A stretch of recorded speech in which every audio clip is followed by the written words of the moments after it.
y'all, I wanted to share another set of pens with you guys. These are the Arteza TwiMarkers, and they are a two-sided water-based brush pen. So I wanted to share some things I found out and explored with you all. So we'll go ahead and get started. So they come in this package, and then there's these trays of 12 markers each. I'm going to set that over to the side. So the trays come like this. Now, this sounds really nitpicky, but when they come in the package, they don't come in the same order that they're listed in the back, which is, I don't know, it bothers me. It may not bother other people. But I have gone through and I've put them in this order. And I keep this order because I like to keep them, this is how they're swatched.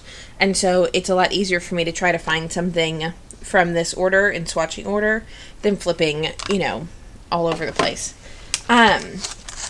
When you pop one out, I'll grab this one. This is Marmalade Orange. So they're written on, it's a little bit hard to see here on the film, but they've got the white writing on here. So it's a little hard to tell which color is which is another reason I like to keep it in order. It just makes it easier when I'm looking for something specific. But there's a ton of colors in here, lots of goodies. There's some bright neons, there's some just plain like regular colors. So I think it's a really good variety overall. So I bought them for the brush tip end. And let's see, I'm going to pull one out. This is burgundy. Let me scoot these over here so you guys can see. Alright, so I've got the burgundy pen here. And I'm just going to show you kind of the difference between the two sides. So this is just a smooth HP laser printer paper. And so it's really gentle on your pens. So this is a medium to large nibbed brush pen. And we'll hop in here. Let's see. So these are a little squeaky too. You don't really get a super thin upstroke. It's really flexible, and so it's very sensitive to any and all pressure that you're using. And so, but it's got a nice color, a nice richness. I feel like the color is super even from top to bottom. With some markers, the pressure gets a little weird. So I was impressed with them. I also find that they hold up pretty well for a lefty. Pens have a tendency to fray really fast for us.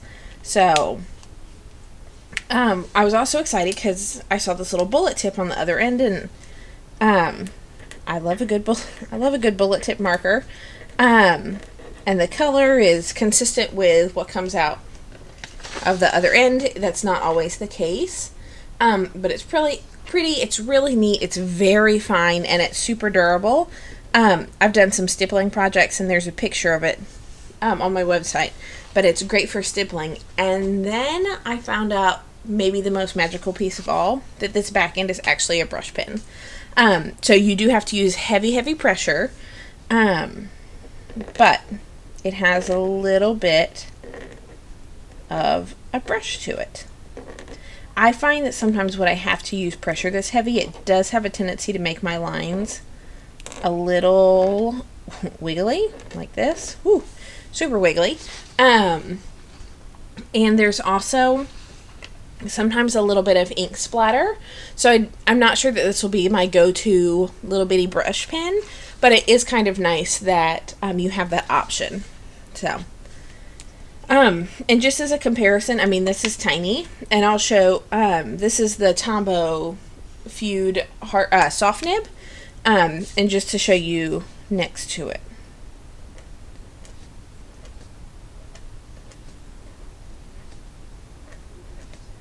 Alabama. You can just see how much wider it is.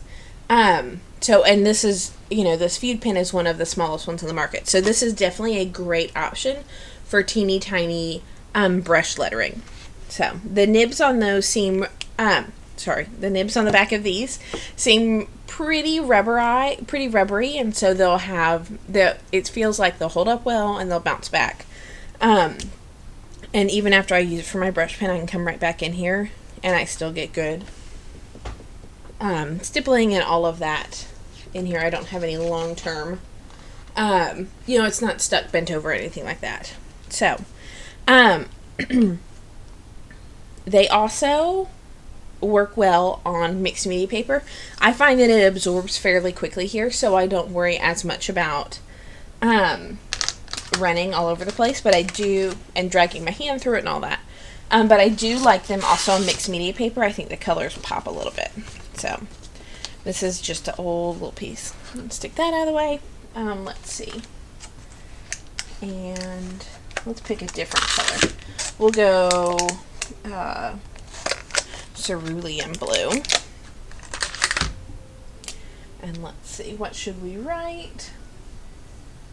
We can do a little alphabet work here.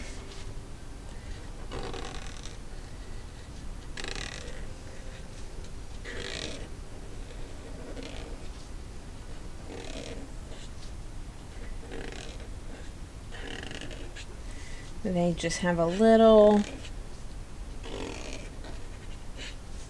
the liquid absorbs in pretty quickly.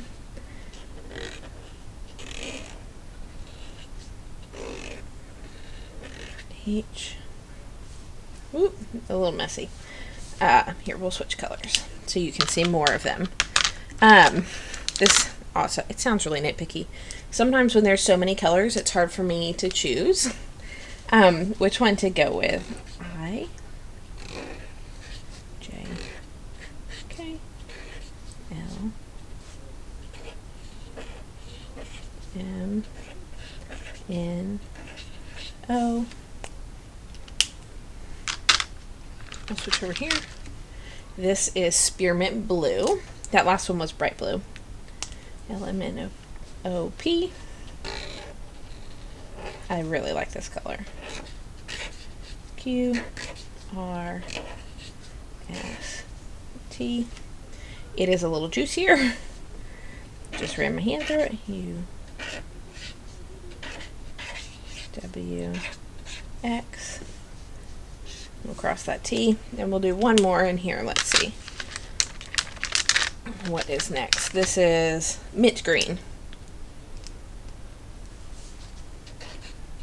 Y Z. Now, not all, there you go. So pretty colors.